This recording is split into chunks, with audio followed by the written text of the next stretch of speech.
pensar como única y elemental y con un punto de fundación y de único aporte, porque no lo es. Argentina es un país diverso desde su origen, donde se siguen incorporando diversas culturas a su identidad, como en realidad es toda Latinoamérica, pero Argentina muy particularmente con una diversidad enorme de elementos que la componen.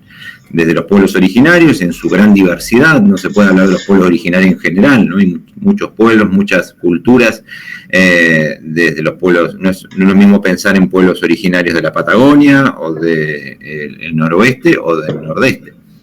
Es muy diversa ese gran grupo que englobamos como pueblos originarios. Después tenemos otra gran influencia, que son los afrodescendientes. Estos afrodescendientes llegan al continente en una de las situaciones más trágicas de nuestra historia universal, que es la trata transatlántica de esclavos. Y ellos también forman parte de nuestra identidad y nos han dejado un legado muy importante, más allá del que pensamos que tenemos, ¿no? Esta idea de que en Argentina no hay afros, que en Argentina murieron en la guerra y en la fiebre amarilla. Bueno, eso no es verdad. Hay una influencia afro muy grande en nuestra identidad, que se suma luego a un abanico de diversidad, como fueron los diversos flujos migratorios que llegaron a nuestro país y que siguen llegando. Argentina sigue siendo un país receptor de migrantes. Viviana, yo empecé a hablar y no sé si ya era el momento. Dime tú. El micrófono.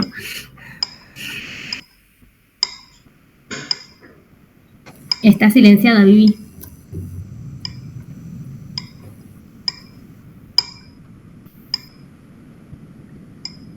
Vivi habla hasta con el micrófono apagado. ¿Sí vieron? Viviana está silenciada. No, ya.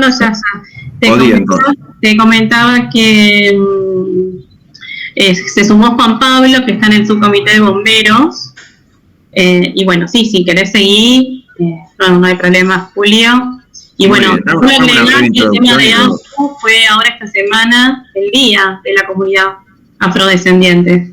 Exacto, muy interesante este análisis, este dato que nos da Viviana. Por primera vez las Naciones Unidas conmemora el Día Internacional de los Afrodescendientes. Y muy interesante de dónde viene el pedido. El pedido viene de la vicepresidente de Costa Rica, Epsi Campbell, a la que tengo oportunidad de conocer a ella y a su hermana, que son dos grandes mujeres que han liderado la lucha por la identidad, por el respeto y por la justicia de la comunidad afrodescendiente en Latinoamérica. Y Argentina, como decía, no escapa a esta realidad. Argentina tiene una gran diversidad en su origen y una gran raíz afrodescendiente en diversos lugares del país. Varios ejemplos lo muestran, ¿no? En la ciudad de Corrientes existe un barrio que se llama Cambacuá, y Cambacuá en guaraní quiere decir cueva de negros. Y en Corrientes, en Pedrado, Concepción, pueblitos del interior de Corrientes, se celebra la fiesta San Baltasar.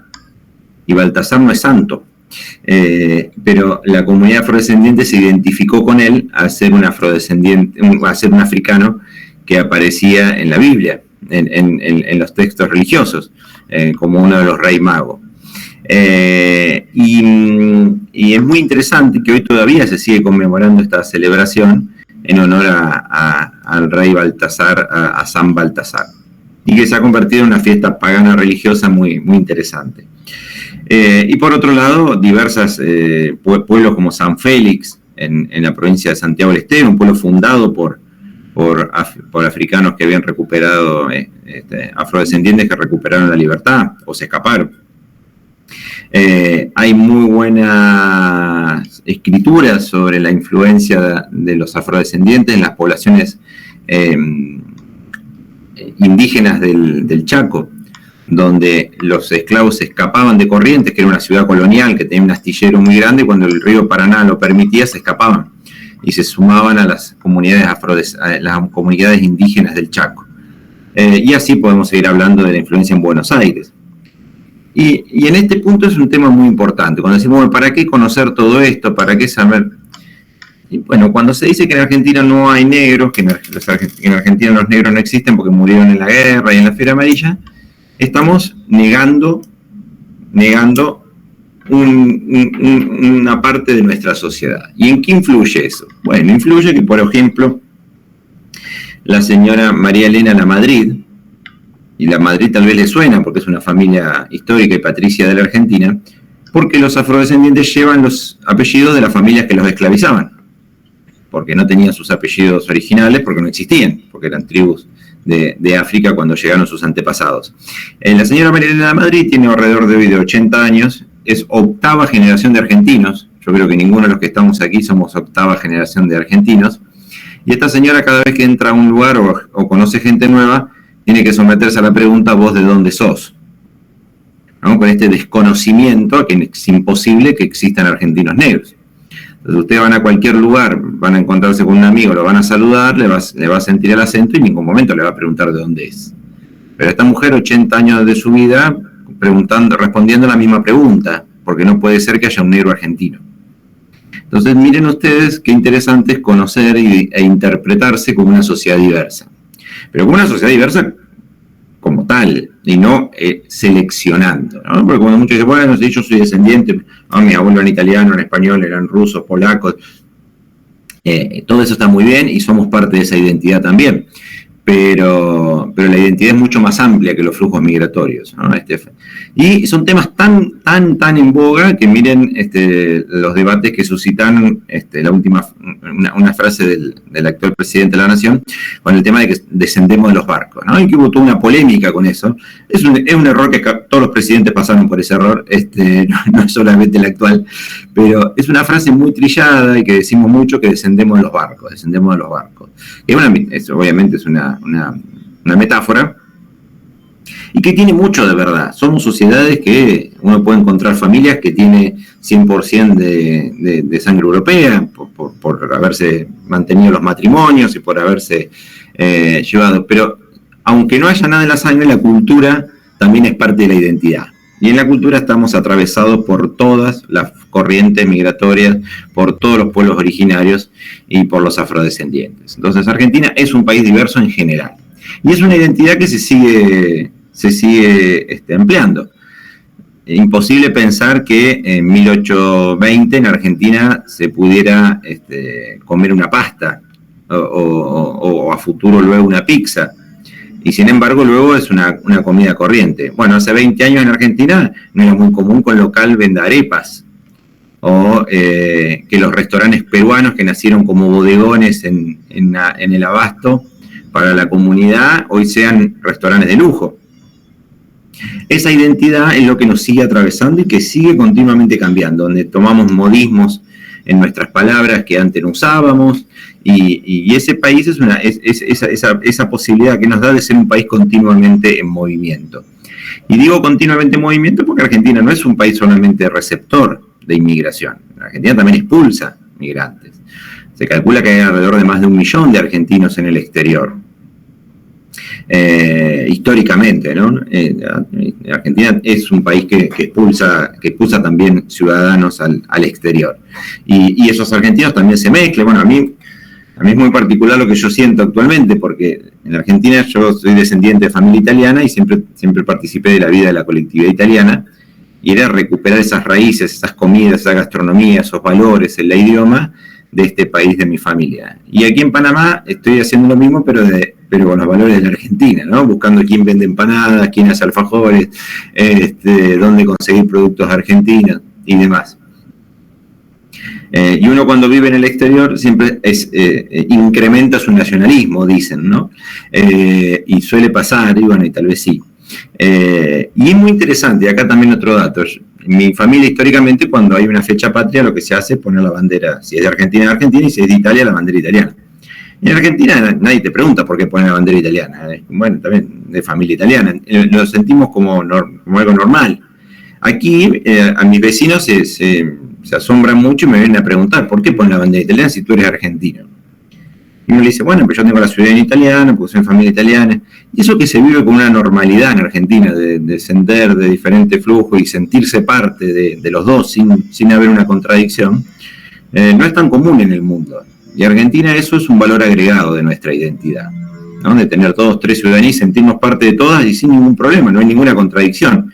O sea, yo no tengo contradicciones, no hay que decir, bueno, me siento tan argentino como italiano. Tengo las dos ciudadanías, hablo los dos idiomas y mi cultura es de los dos países y no hay ninguna contradicción en ello. Y no es tan habitual en otros lugares, ¿no? Las poblaciones se asimilan rápidamente y muchas veces pierden ese lazo, o al revés, o se crea un gueto y nunca se genera una relación con el país de residencia. Y eso en Argentina no sucedió, y es muy interesante esto. Uno va a diversas ciudades del mundo y encuentra barrios, ¿no? El barrio chino, el barrio italiano, el barrio irlandés. En Argentina existen los barrios, pero son turísticos, no es que en el barrio chino no viven los chinos, es una cuestión comercial. No hubo necesidad en Argentina de formar guetos, porque era tan grande la integración, era tan grande la cantidad de diversidad que no hubo esta necesidad. Otras comunidades lo hicieron por elección, pero no porque hubo una necesidad de cerrarse y no poder integrarse. Argentina, eso es un ejemplo internacional. Desde ya existe la xenofobia, existe la discriminación en algunos sectores de la sociedad, pero mucho a menor nivel de lo que se vive en otros países del mundo. Y justamente el término de la interculturalidad es aquí, en este punto, donde encontramos la diferencia con el término de pluralidad. La pluralidad hablamos de una sociedad diversa, ¿no? Y siempre damos un ejemplo. Y Viviana ya me ha escuchado 200 veces hablar de estos temas, así que ya creo que podría dar ella. Estoy esperando eso porque te juro que lo extraño. Esta sociedad diversa no podría decir, bueno, vivo en una sociedad donde existen varias culturas, lo que decíamos anteriormente, ¿no? Inglaterra es un país plural, es un país plural de identidades y de cultura. Pero también cuando juega la selección, varios dicen, bueno, yo no me siento identificado con esta selección porque juegan muchos negros. Entonces es un país plural, pero que tiene ciertas críticas hacia esa diversidad. Y también en varios barrios de Londres existen el barrio palestino, el barrio afgano, el barrio de diferentes países de África, el árabe. Entonces, una cosa es sentirse diverso, otra cosa es que esa diversidad dialogue y se integre. Que esa diversidad interactúe, que esa diversidad se respete, pero no solamente tolere. Esa palabra tolerar, que en su momento fue una palabra importante, cuando se hablaba del famoso libro de Choque de Civilizaciones y demás, la palabra tolerar está bien. Yo sé que somos diversos, que vive mucha diversidad, pero cada uno que vive en su lugar. O sea, yo soy argentino y el boliviano que vive al frente está muy bien, yo lo respeto, qué bueno, lo saludo todos los días, pero no quiero saber nada de él, ¿no? Entonces hay una palabra que va más allá de la tolerancia, que es el diálogo intercultural. El diálogo intercultural es cuando interactúan esas culturas. El otro día escuchaba un diálogo excelente. Bueno, Panamá tiene una diversidad enorme, pero bueno, aquí es un ejemplo muy interesante, no por hablar mal de otros países, pero en Panamá existe una diversidad desde su origen. Panamá se funda con la diversidad desde la creación del ferrocarril y luego del canal de Panamá. Llegan personas de todo el mundo a construir el canal y se suman con los pueblos originarios, que son muy importantes aquí, y también la comunidad afrodescendiente. Pero no es un país que se siente orgulloso de esa diversidad, no es un país en que integra a los migrantes. De hecho, las leyes migratorias son muy duras, no se puede convalidar títulos, los extranjeros no pueden convalidar títulos aquí. Y el otro día, yo vivo en un barrio donde la mayoría son funcionarios de Naciones Unidas y demás, entonces hay una diversidad enorme. Hay un niño judío jugando con mi hijo. Entonces le preguntaba, ¿y tú de qué religión eres? La verdad que nosotros somos católicos, pero no lo vimos con una intensidad grande, entonces mi hijo hasta no entendía de qué le estaba hablando. Y yo le digo, sos católico, Fran, dile que eres católico. Y él dice, yo sabía que tú eras católico. Con una efervescencia, le decía el niño de 5 años, porque lo viven, bueno, en su casa obviamente mucho más presente. Y esa magia de vivir cultura, bueno, después hablamos con la madre y nos dice, qué bueno que jueguen por fuera de la comunidad, y dijimos, bueno, qué interesante sería si ahora en septiembre nos inviten a un evento del Día del Perdón o del Año Nuevo judío. Esa posibilidad de niños de tener esta interacción, esta diversidad como algo natural, es mágica.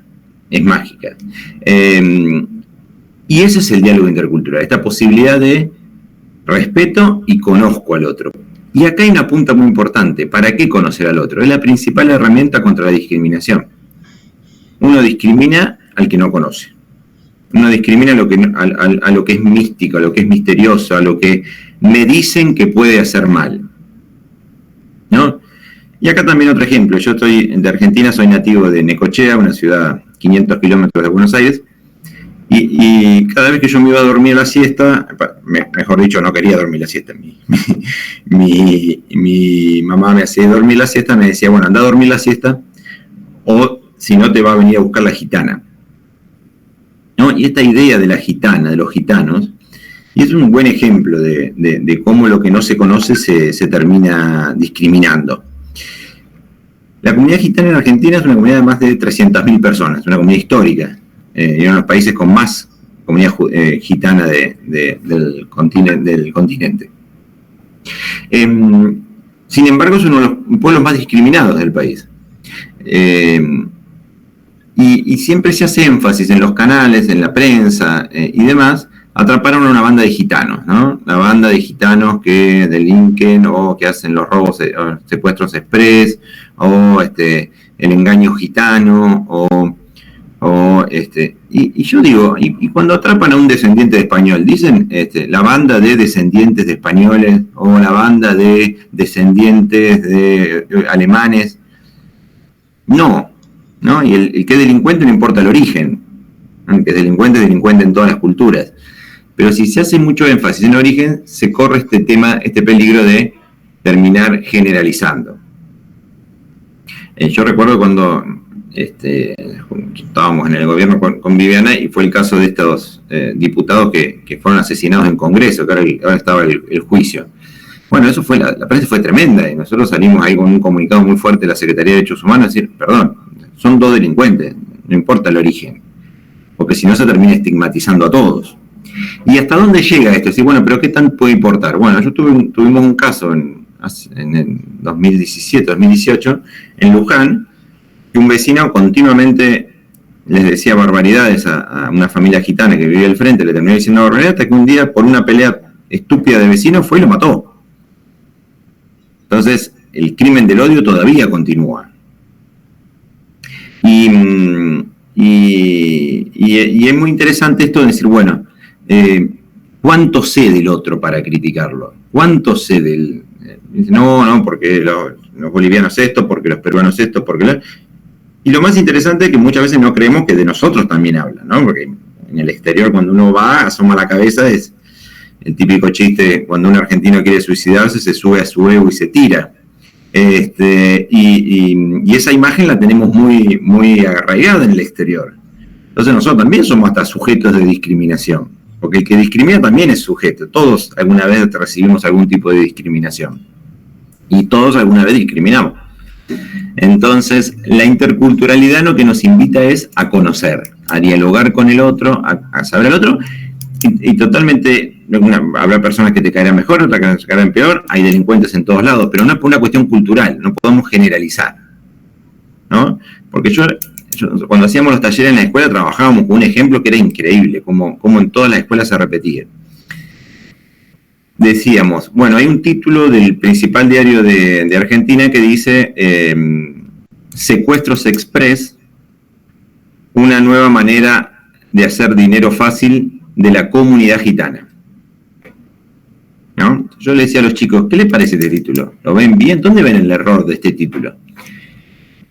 Y muy pocos, la verdad que creo que pasaron por el programa de 10.000 chicos, creo que si en 12 escuelas habremos tenido éxito, era mucho. ¿Dónde está el error de este título? Y digo, le hago otro título. El diario El Día de España informa en su tapa, informando que atraparon a un argentino con narcotráfico, dice, narcotráfico, la nueva manera de hacer dinero fácil de los argentinos. Y ahí todos automáticamente decían, no, bueno, ese título está mal porque dice todos los argentinos. Y le digo, y antes decía toda la comunidad gitana, ¿y ustedes creen que 300.000 personas en Argentina hacen secuestros express? Y hasta que no nos toca no nos damos cuenta. Y era muy interesante analizar esto, cómo los niños no se daban cuenta de la generalidad del otro, pero sí de la generalidad de de su propia identidad. Entonces la interculturalidad creo que es el paso práctico hacia el diálogo, hacia el encuentro y hacia el respeto y la convivencia. Pero la convivencia integrada, la convivencia donde yo hablo, me respetan y yo respeto y escucho al otro y me nutro de esas culturas. O sea, imagínense qué aburrido sería si las naciones fuesen cerradas únicas con la gastronomía. Imagínense, nosotros viviríamos comiendo asado de empanada, que está buenísimo, pero miren de todo lo que nos perderíamos. Y la gastronomía es uno de los elementos de encuentro de la diversidad.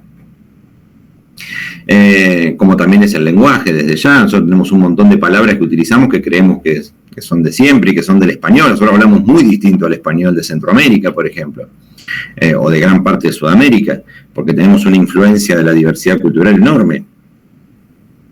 Y un poco para ilustrar esto, es decir, bueno, qué interesante es cuando uno se siente parte de un mundo y donde la historia va cambiando. Y cuando en Italia se dio el milagro verde del año 60, 70, en la década del 80, 90 empezó a recibir una inmigración muy grande de Albania, sobre todo, y de Libia y de otros países de África, sobre todo en el norte. Y el norte empezó a decir, bueno, ¿qué hace esta gente acá? Y empezó unas series y hasta partidos políticos bastante xenófobos sobre estos nuevos migrantes. Y un pensador escribió un libro que se llama Cuando gli albanesi eravamo noi, cuando los albaneses éramos nosotros. Es un libro así, que cuenta la historia de la discriminación que recibieron los italianos en el exterior. Y uno de los más fuertes era un cartel en un bar en Bélgica que decía prohibido entrar perros e italianos. ¿Qué quería decir este autor? Lo que nosotros estamos haciendo es lo que hicieron con nosotros hace apenas 30 años, 40 años, 50 años. Los que hoy somos receptores, mañana somos expulsores. Perú hoy lo vive. Perú hoy vive haber sido un país expulsor continuamente de personas, de migrantes, a ser receptor de 1 millón de venezolanos. Y les cuesta muchísimo lidiar con eso porque no son un país que están acostumbrados a recibir. Siempre ha sido un país expulsor. Entonces, este lugar en la historia nos toca siempre, y a Argentina particularmente hoy le toca de los dos lados. Y hoy y siempre, porque siempre es un país de expulsor también. Por lo tanto, es interesante entendernos esto, entender que somos parte de un todo, que esas culturas son parte de nuestra identidad. Hay unos spots muy interesantes, donde hay uno que habla de cuando se les pregunta a varias familias inglesas en una escuela, dicen, bueno, ¿de dónde sos originario? Y todos dicen, bueno, yo soy 100% inglés, yo soy árabe, la familia judía, nosotros venimos de un determinado lugar de Polonia, y cuando le hacen ADN se empiezan a encontrar que tienen orígenes de todos lados. Y creo que es un poco encontrarnos en esa diversidad, encontrarnos en que somos una parte y encontrar la riqueza de ser parte de un todo, ¿no? Esos nacionalismos exacerbados de primero lo nuestro, primero ya hoy no tienes, nunca lo tuvieron y menos hoy. Desde ya, esto no quiere decir, bueno, hay que respetar todo, porque el diálogo intercultural también tiene sus límites.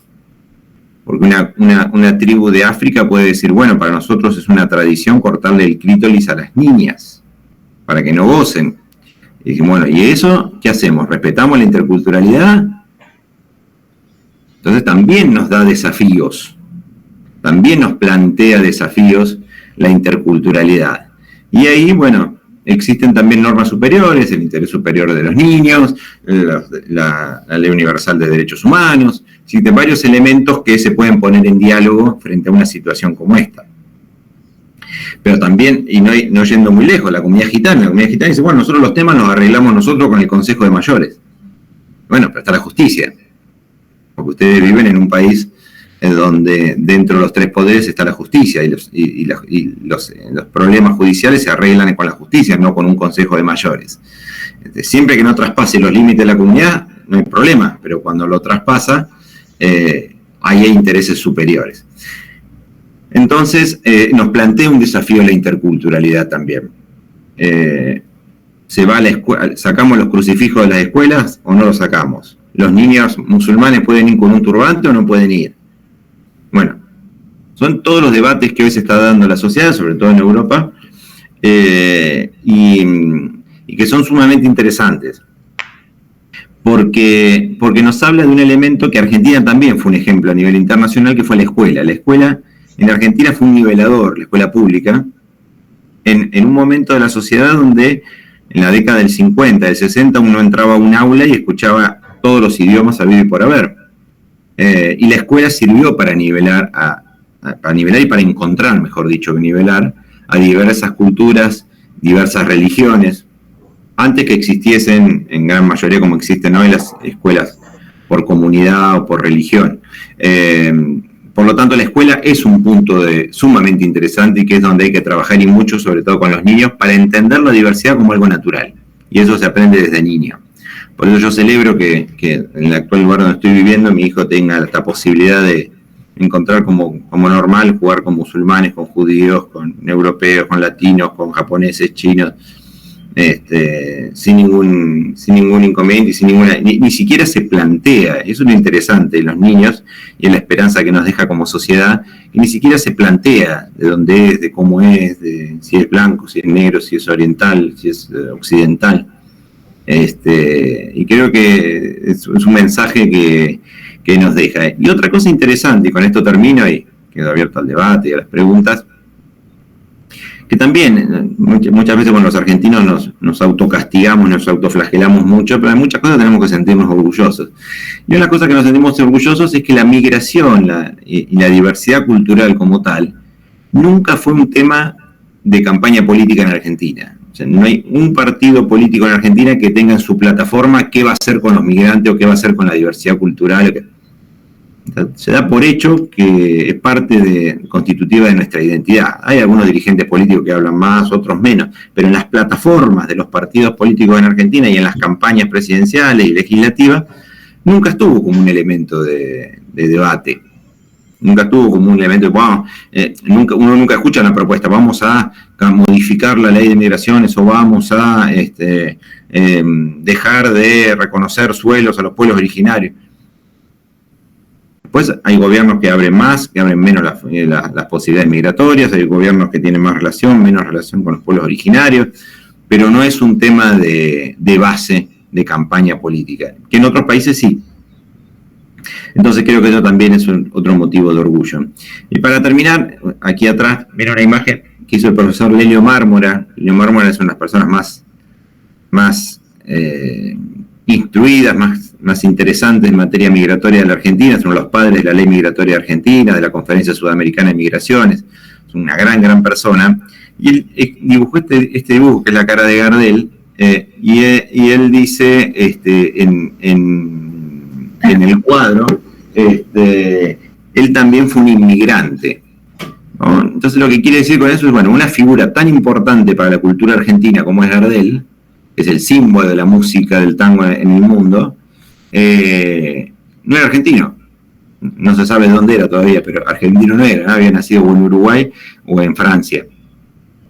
Pero lo que él quiere decir con esto, bueno, miren, muchas veces nos tomamos de un elemento de la cultura popular y lo tomamos, ¿quién va a negar que Gardel es argentino? Bueno, sin embargo no lo era.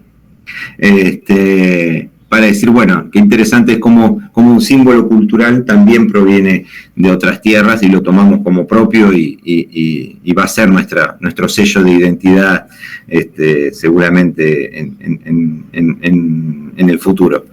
Por lo tanto, mi mensaje es ese, el diálogo intercultural como elemento de encuentro, como elemento de paz, como elemento de lucha contra la discriminación.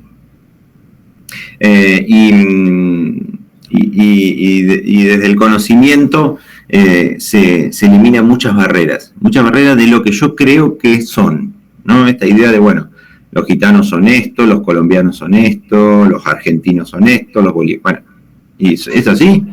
Una vez le hicieron una pregunta a un pensador francés, y le a un profesor inglés, le preguntaron, ¿y qué cree usted de los ingleses? Y él responde, no le puedo responder porque no los conozco a todos. ¿no? Como diciendo, no puedo hablar de un estereotipo, no puedo decir que todos son así. Que existen algunos lineamientos que se repiten, variables por una cuestión cultural desde ya. Pero no podemos decir que ciertas cualidades son propias de una misma comunidad y que todos las repiten. Porque si no, estaríamos haciendo el ejemplo que decíamos anteriormente de el diario, ¿no? De esta generalidad de comunidades. Y otro, perdón que me entusiasme hablando, pero esto de olvidarse del origen, una vez, ya me gusta hablar mucho de anécdotas, una vez estábamos en el Hotel de Inmigrantes, ahí en Retiro, haciendo una fiesta de las colectividades. Yo estaba en el stand de los italianos, hace muchísimos años, y estaba por llover, entonces como no querían que se interrumpa la fiesta, la comunidad boliviana empezó a hacer una ceremonia a la Pachamama, para pedirle que no llueva. Y en la otra punta, en una esquina, estaba la guardia escocesa practicando, con sus gaitas y su vestimenta, sus polleras y sus tartanes, y sin mediar palabras, sin que ninguno de los dos se hablara, la guardia escocesa se acercó y empezó a acompañar con la música la ceremonia de la Pachamama. Y yo estaba al borde de las lágrimas, emocionado, viendo qué interesante, qué increíble, esto pasa aquí nada más, esta conjunción de culturas tan diversas que sin mediar palabra se encuentran en la cultura, se encuentran en la diversidad. Y cuando estaba mirando eso, escucho una voz de una señora que estaba al lado mío que dice: estos bolivianos de mierda tirando humo. Y me saca de la película maravillosa que yo estaba viendo, y digo, ¿cómo? Sí, dice, estos bolivianos que vienen a robarnos el trabajo y encima mandan plata a su familia. Y yo la miré y le digo, y discúlpame, 50 años atrás, ¿vos qué hiciste? ¿No viniste a trabajar acá? ¿No le mandabas plata a tu familia? Sí, pero era distinto. ¿Y qué es distinto? ¿Qué es distinto? Entonces, muchas veces se habla del síndrome del colectivo lleno, que es cuando uno está en una parada de colectivo, viene el colectivo lleno, uno se desespera para que el colectivo pare. Y una vez que está dentro, todo apretujado, todo apretado y demás, le pide al colectivero que no pare, porque ya está lleno. Entonces, esto se suele dar como una analogía en la sociología, de cuando uno está dentro de un país, ya está ordenado, ya está cómodo, y dice, bueno, ya no hay más lugar para los demás. No, bueno, pero alguna vez viniste vos. Y muchas veces eso pasa en la Patagonia. En Argentina hay muchas ciudades que tienen los famosos ni nacidos ni criados, y que cada uno ahí dice, bueno, tiene el patagómetro de quién es más patagónico, cuántos años hace que está cada uno, si naciste, no naciste. En definitiva, ninguno nació ahí, ninguno es originario. ¿Quién puede decir que es originario de la Patagonia? En algún momento alguien vino, y la humanidad en general es así, ¿no? Y creo que un poco la interculturalidad lo que nos invita es a eliminar esos preconceptos, eliminar esas preconceptos y esos estereotipos, y nos invita a conocer a la persona como es y tal, y nutrirnos y celebrar esa diversidad de culturas que son parte integrante de la identidad humana.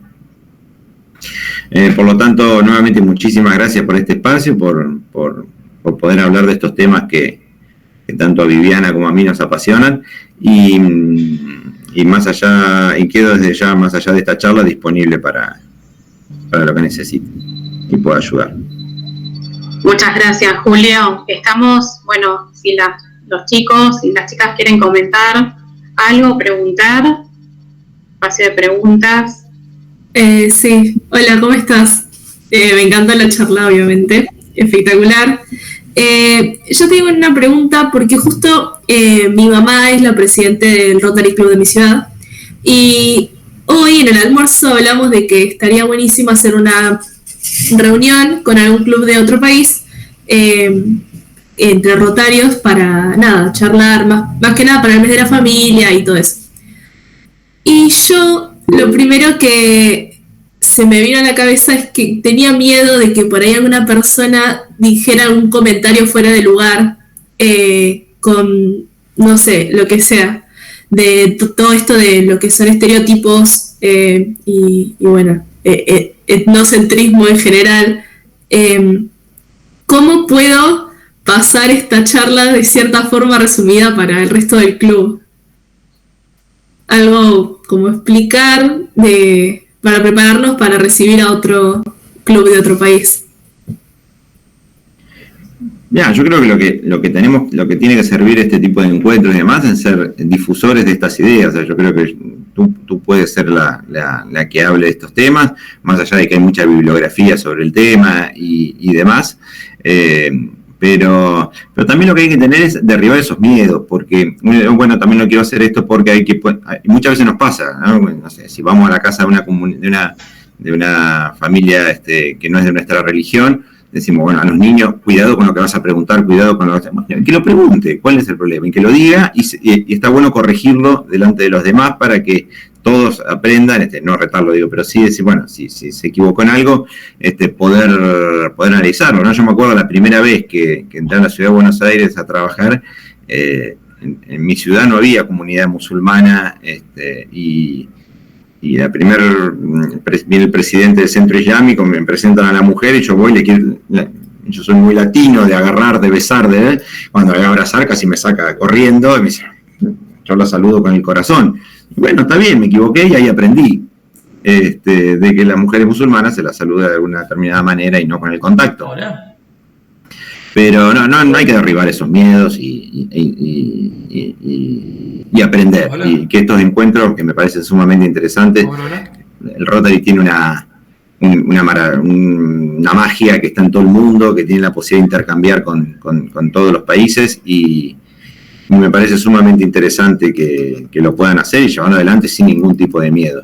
Pero más allá de esto, bueno, Viviana me pasó un archivo que habla bastante del pluralismo, de la interculturalidad, y hay varios trabajos realizados sobre el tema. Puedo pasar algún texto después, recomendar algún texto, pero lo principal es derribar barreras. Y esto es, bueno, y acá va el ejemplo que Viviana estaba esperando. Uno puede tener un vecino que sea boliviano y el 1 de agosto se ahumería la casa. Y dice, ¿por qué se ahumería la casa? Y quedarte con la duda toda tu vida. Dice, bueno, no saber, tal vez tiene algún rito. No, se ahumería la casa porque es la Pachamama y para alejar las malas ondas y llevar la buena vibra y demás, se ahumería la casa. Y lo mismo con las religiones africanas. Existe mucha mitología con las religiones africanas, ¿no? De que hacen los macumba, que hacen sacrificios. Y en Argentina han sido perseguidos tremendamente, en todo el mundo, pero en Argentina y ahora en Brasil, sobre todo por otra religión, las religiones africanistas. Es una religión más. Pero bueno, hay una mitología en ellas de que hacen sacrificios y demás, y quedó ahí y nadie se preocupa por investigar si realmente es así. Entonces creo que ahí está el tema. Esto que vos decís, romper la barrera, armar el encuentro y que salga y fluya y que cada uno se pregunte lo que quiera y terminemos con los peligros, con los miedos y demás. Y lo interesante es esto, de cómo tener la posibilidad de compartir la experiencia, de convivir, un poco también con esta mirada eurocentrista que hablaba anteriormente. Decíamos, nosotros cuando estábamos en otra colectiva italiana, decíamos, bueno, Italia también, nos encanta que nos manden beca y que los jóvenes de origen italiano puedan estudiar en Italia, pero también es muy interesante que los italianos vengan a Argentina, porque tenemos un nivel universitario y demás, y que esté bueno también que ellos aprendan, porque también hay una idea de... Es muy interesante cómo hasta dentro de las comunidades discriminadas existe la propia discriminación. Por ejemplo, la comunidad de afrodescendientes tiene una mirada muy, muy negativa hacia el otro, que no es afrodescendiente. Y entre los afrodescendientes no es lo mismo ser afrodescendiente del tronco colonial, de descender de africanos esclavizados que llegaron en lo que hoy es Argentina, a los de afrodescendientes cubanos, colombianos, ecuatorianos, peruanos. Entonces la discriminación existe en todos los estratos. Y esta idea que nosotros muchas veces tenemos de ese gran, esa característica que no podemos decir que es un estereotipo, pero que es parte de nuestra cultura, de sentirnos un país que es muy diferente a los demás. Bueno, la visión que tienen los demás de los nuestros también es muy diferente a la que nosotros creemos que existe, ¿no? Aquí nos pasa, no sé, el otro día me decía, me crucé con un señor y me dice, me encanta Argentina, me encanta Laura Pausini, por eso me gusta Argentina. Digo, bueno, pero Laura Pausini no es argentina, es italiana. Bueno, pero está ahí, está cerca. No está cerca. Está cerca de la cultura, pero no geográficamente. Entonces es muy interesante cuando uno sale de ese eje, ¿no? De mirar uno para arriba y verse que en realidad es parte de un todo. Lo principal es ¿cómo comenzamos un diálogo intercultural? Lo primero que no podemos tener es barreras y estereotipos y estructuras de pensamiento hacia creer que conocemos algo que no conocemos. Entonces creo que ese es el elemento principal. Y este tipo de encuentro que tú dices es eso, romper con esa barrera, no preocuparse qué puede llegar a salir, de algún comentario, ¿verdad?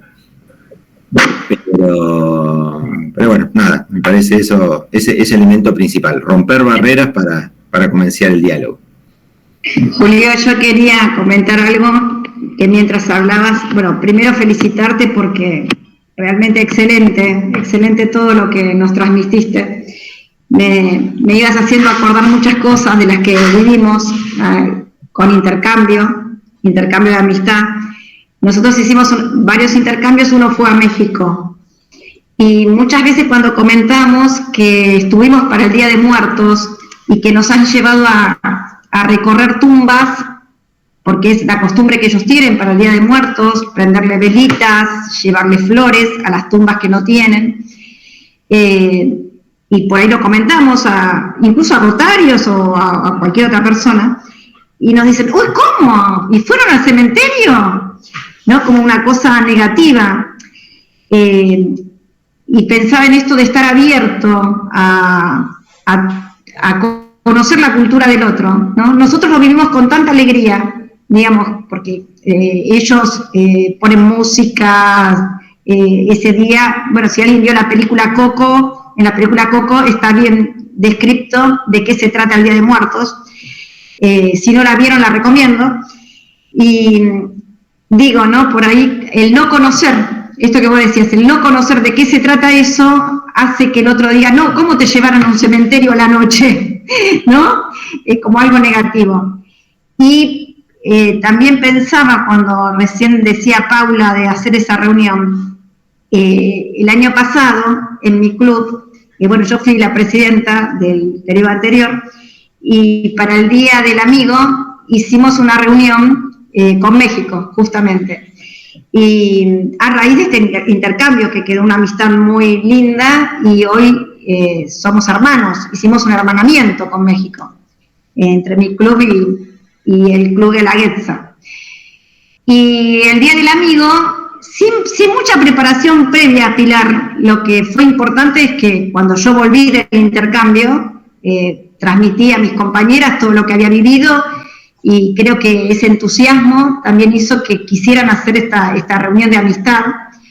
Y lo que fue muy lindo en esa reunión, que este club de México, todas las mujeres del club se vistieron con ropas típicas de su lugar, mostrando la cultura desde la vestimenta. Y nosotros le mostramos música, y poesía y algo de lo que teníamos, ¿no? de nuestra cultura. Pero fue como muy impactante los vestidos, contaban de qué estaban hechas las telas, qué significaba para cada vestimenta, tenía que ver con cada lugar. Fue bien intercultural. Y sin mucha preparación previa, Pilar, surgió eso tan lindo, pero me parece que, como decía Julio, no hay que tener miedo, sino que hay que transmitir con entusiasmo la idea de poder abrirse al otro y que el otro prepare de su cultura lo que te quiere dar ese día en la reunión y ustedes lo que le quieren transmitir a ellos. Me parece que es eso.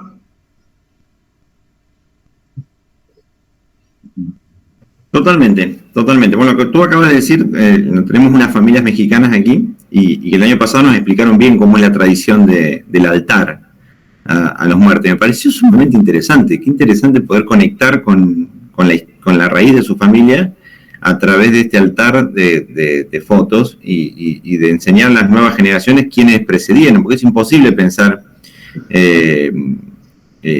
conocer hacia dónde uno va si no sabe de dónde viene, porque no entiende un montón de cosas, ¿no? Todo nos ha pasado, seguramente si ustedes han tenido la posibilidad de ir al pueblo de origen de la familia, si es una familia migrante, y entender un montón de cosas que, de acá viene la frase, de acá viene lo que decía mi abuela, de acá viene lo que comíamos, porque si no, no cobran sentido en la general.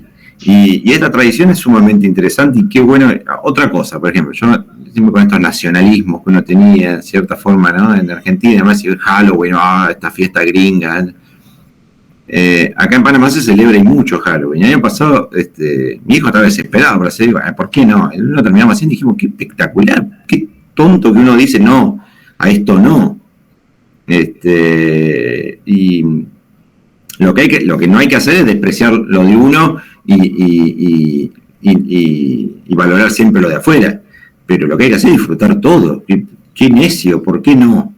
¿Por qué no ir al cementerio de noche y conocer una cultura milenaria de un pueblo hacia sus antepasados?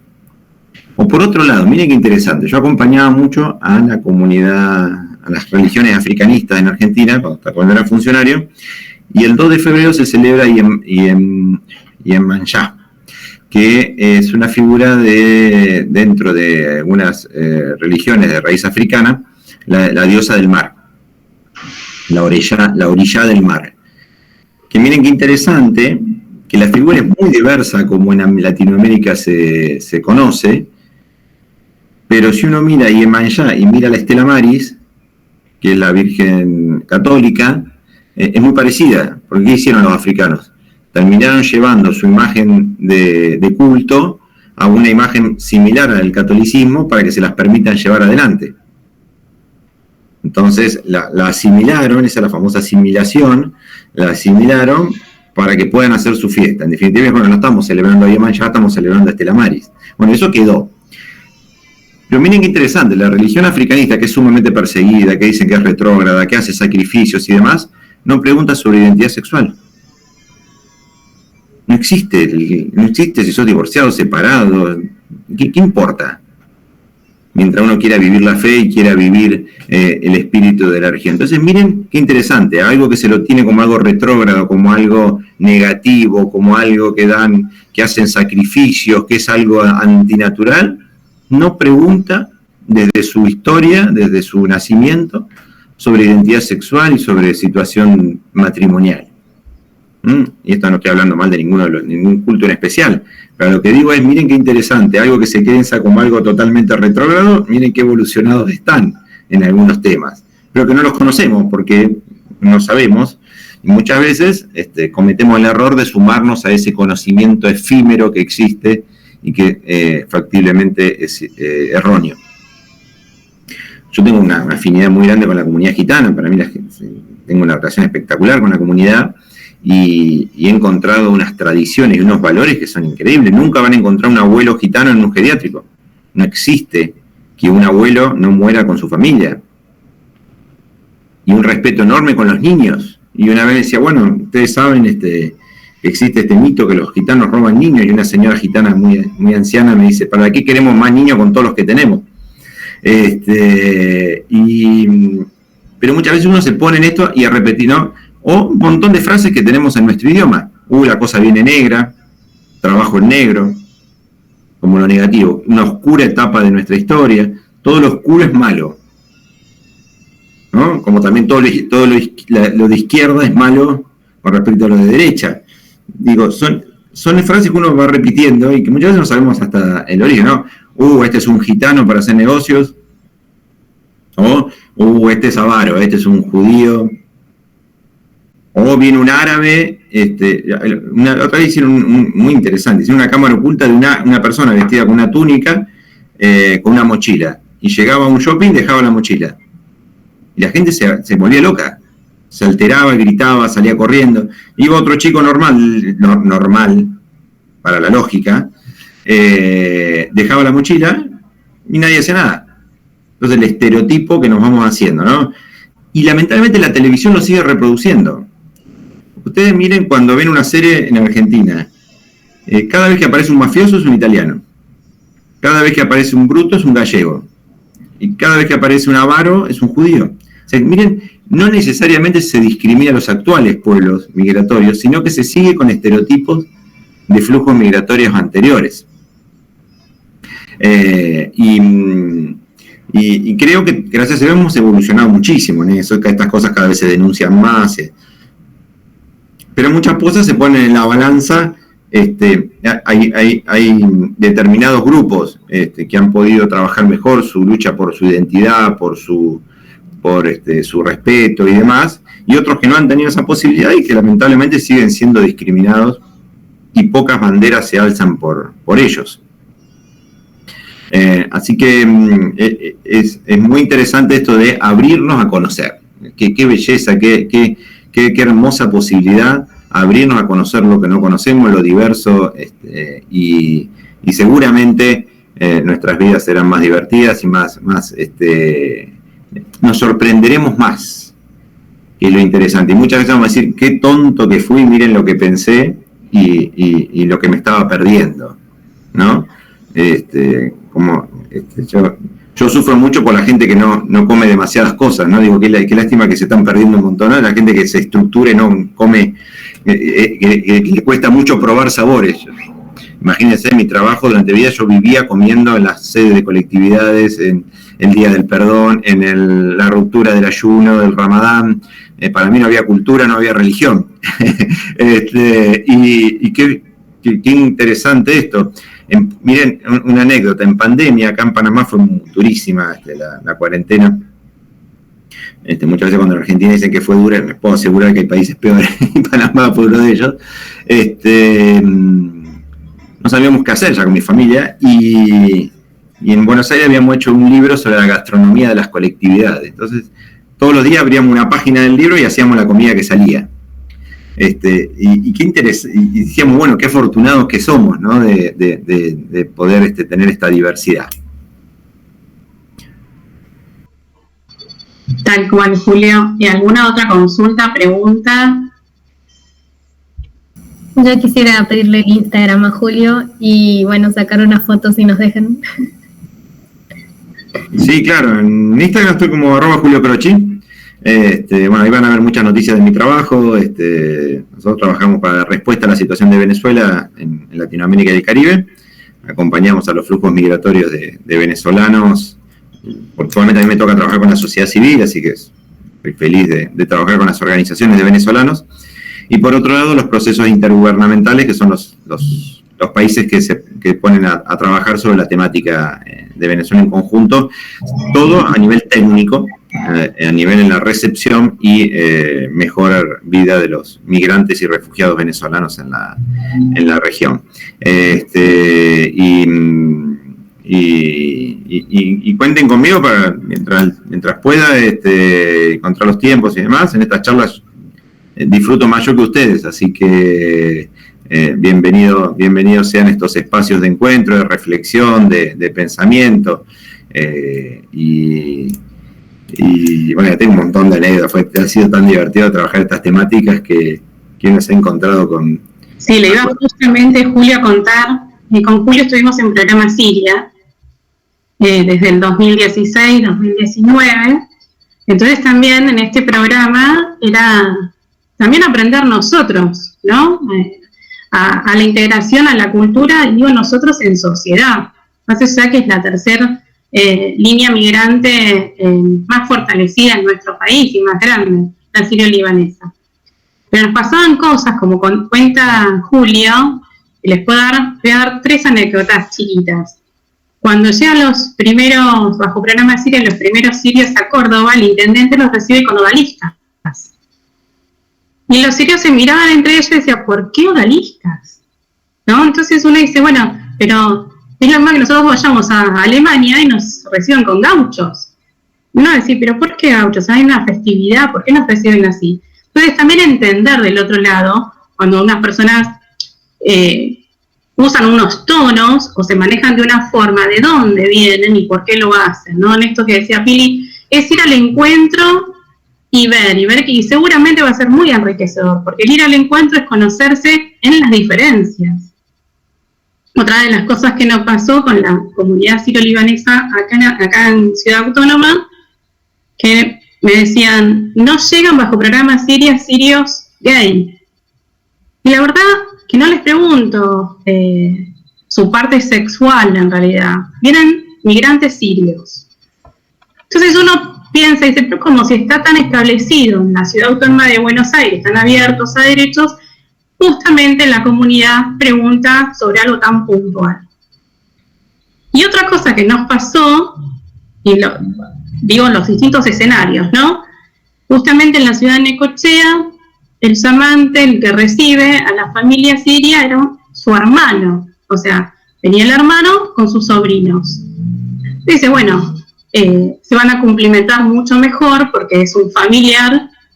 Y también hubo diferencias, porque el hermano tenía un bar y tenía cuadros de mujeres. La familia que recibía, que era el otro hermano con los sobrinos, era musulmana, y el primer día que llegaron, o el segundo, taparon esos cuadros en el bar.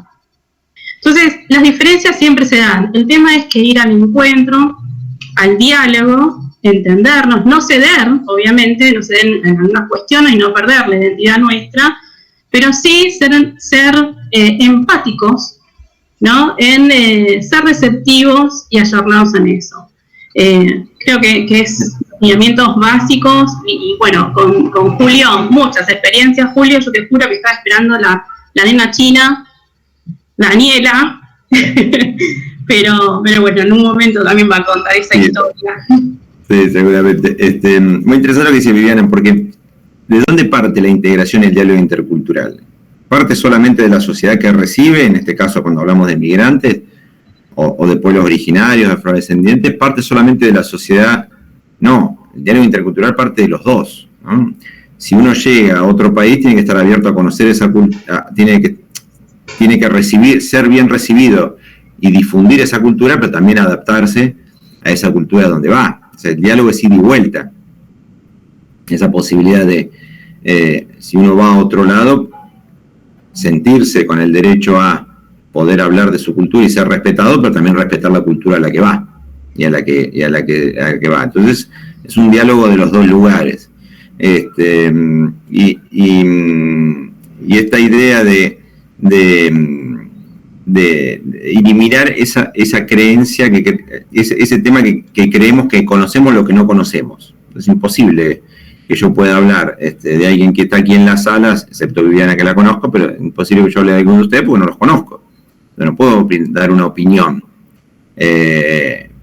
Pero si alguien viene y me cuenta algo de ustedes, tampoco los voy a conocer, porque los voy a conocer a través del relato de ustedes, que puede ser muy distinto porque es muy subjetiva la mirada. Entonces, parte del conocimiento, y ese conocimiento no puede tener barreras, ese conocimiento no puede tener límites. Tal cual. Bueno, si no tienen más preguntas, creo que Julio fue por demás explícito en todo lo que comentó. Agradecerte, como siempre, Julio, que siempre me das tu espacio. Y en esto y por la experiencia que tuvimos, creí que era conveniente que el Comité de Internacionales tenga este espacio propio, donde va a trabajar con las embajadas, va a trabajar con las comunidades, y que hace los proyectos en las distintas áreas de interés de Rotary, ¿no? En esto que justamente remarcó Julio, el diálogo de la interculturalidad, marca la agenda que todos tenemos, la agenda que tiene ONU, que es la construcción de paz. Si los pueblos no dialogan y no van al encuentro, vivimos en conflictos. Y hoy por hoy tenemos muchos incendios a nivel internacional que parten justamente de la falta de diálogo y no ir al encuentro. Así que, bueno, Julio, la verdad que un placer. Vamos a seguir seguramente en contacto. con los chicos y bueno, como siempre, muchas gracias, y lo que necesites obviamente de Rotary, de todo Rotary, del comité, a disposición total. Muchas gracias, Viviana, por la invitación, lo disfruté mucho, y bueno, si ando por Panamá,